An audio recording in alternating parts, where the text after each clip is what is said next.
Halo teman-teman semua, perkenalkan kami dari kelompok 10 PSLA. Anggota kelompok kami yaitu Aning Intan Aulia Syahri, Muhammad Yus Fadilah, Haira Salsabila, Ria Firas Wahyudi, dan saya sendiri Suci Nurdiana Novianti. Nah, jadi kelompok kami akan menjelaskan mengenai apa itu install, installer, sistem operasi, software, hardware, dan yang terakhir yaitu persiapan install.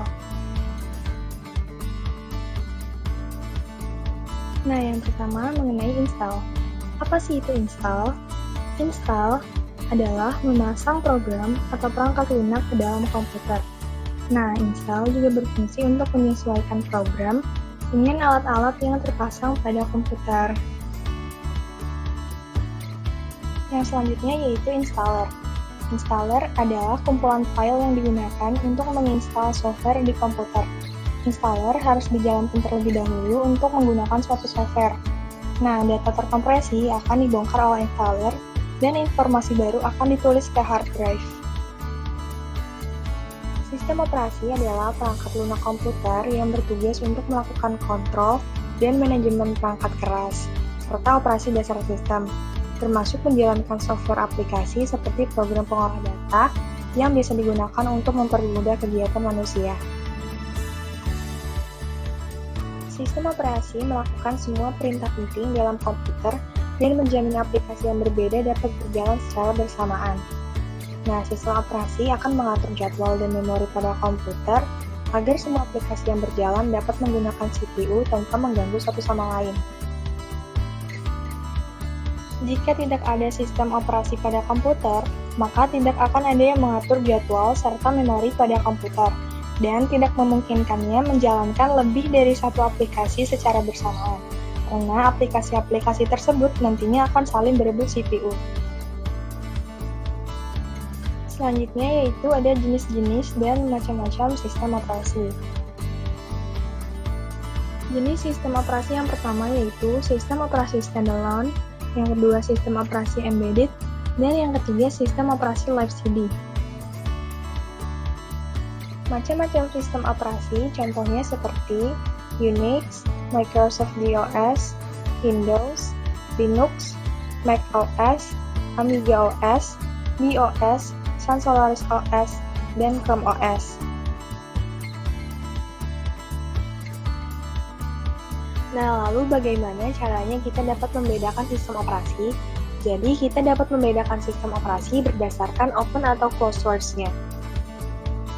Jika sistem operasi tersebut open source, berarti sistem operasi tersebut cara kerjanya dapat dilihat oleh user, dan user dapat ikut untuk mengembangkan sistem operasi tersebut. Contoh open source ini seperti Linux dan Unix.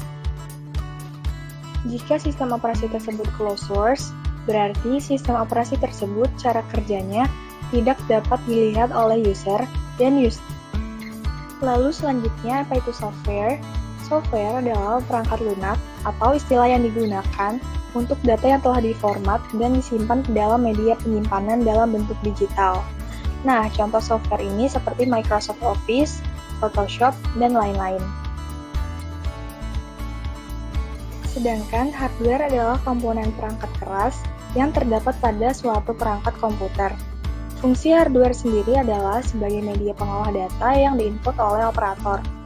Contoh dari hardware seperti keyboard, scanner, mouse, dan mikrofon.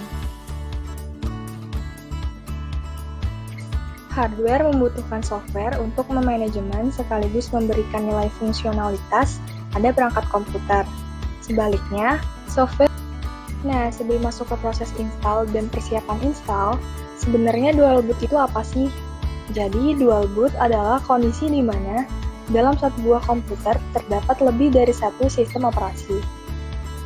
Lalu, apa saja yang kita persiapkan untuk bisa menjalankan dual boot? Di sini kami menggunakan VirtualBox dan dua sistem operasi yaitu Windows 7 dan Ubuntu. Lalu cara instalasi dan dual boot dapat dilihat pada video berikut. Hal pertama yang kami lakukan yaitu mengklik New, kemudian tulis nama dan pilih versi dari sistem operasinya, yaitu versi 32 bit, kemudian klik Next. Lalu, atur memory size atau ukuran memori, yaitu sebesar 2048 MB, klik Next. Kemudian, pilih penyimpanan harddisknya, yaitu sebesar 32 GB, setelah itu klik Create, lalu klik Next. Klik Next. Atur lokasi penyimpanannya, lalu klik Create. Selanjutnya, kami mulai penginstalannya dengan mengklik Start. Lalu, kami memilih sistem operasinya, yaitu berupa file Windows 7 versi 32 bit. Kemudian, klik Start. Kami tunggu proses penginstalan sistem operasi Windows 7 versi 32 bit hingga selesai. Selanjutnya, kami atur bahasanya, yaitu bahasa Inggris atau English. Klik Next, lalu klik Install Now. Kemudian, kami menyetujui persyaratan yang tertera dengan mengklik Accept, lalu klik Next. Setelah itu, kami memilih Custom atau Advanced.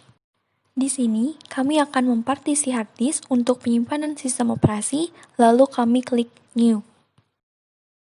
Dan kami apply, lalu klik OK. Setelah proses partisi harddisk selesai, dan total penyimpanan untuk sistem operasi yaitu sebesar 100 MB. Selanjutnya, kami tunggu proses install hingga 100%. Jika sudah 100%, maka sistem operasi membutuhkan restart untuk melanjutkan proses penginstalan. Jika proses restart sudah selesai, selanjutnya kami mengisi nama pengguna dan nama PC. Di sini kami mengisi nama pengguna dengan kelompok 10. Kemudian nama untuk PC-nya adalah kelompok 10 PC. Setelah selesai, kami mengklik Next. Lalu, kami membuat sebuah password atau kata sandi. Klik Next. Selanjutnya, ada product key, kemudian kami unchecklist lalu klik Next. Setelah itu, kami klik Use Recommended Setting, lalu kami atur zona waktu, tanggal dan waktu, kemudian klik Next. Kami memilih Public Network. Selanjutnya, kami tunggu proses terakhir, yaitu Finalizing hingga selesai. Jika sudah selesai, Windows 7 siap digunakan. Terima kasih. Halo semuanya, selanjutnya kita akan mencoba penginstalan DualBoot melalui VirtualBox. Sebelum itu, shutdown terlebih dahulu sistem operasi Windows-nya.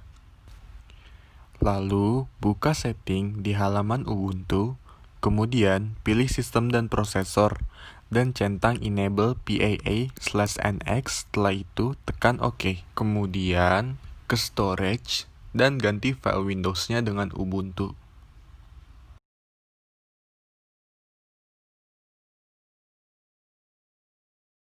Kemudian start dan tunggu proses instalasinya. Apabila proses telah selesai, kemudian pilih install Ubuntu, lalu pilih install third party software. Selanjutnya continue. Karena kita mau menggunakan DualBoot, jadi pilih install Ubuntu alongside Windows. Setelah itu, continue.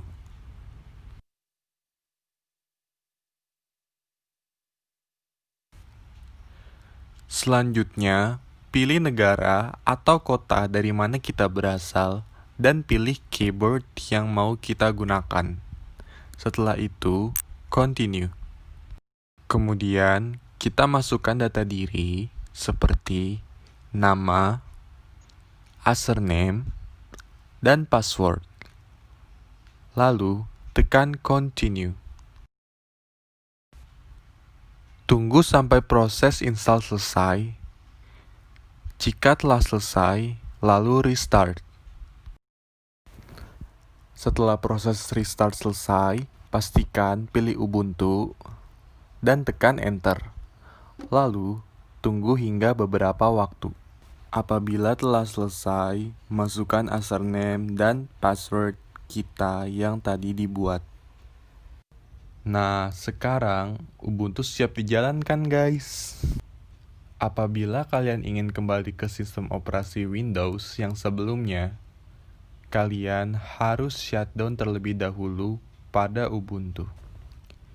Setelah kembali ke halaman VirtualBox, kalian pilih Start dan pilih Windows. Nah, jadi sampai sini saja untuk video tutorialnya.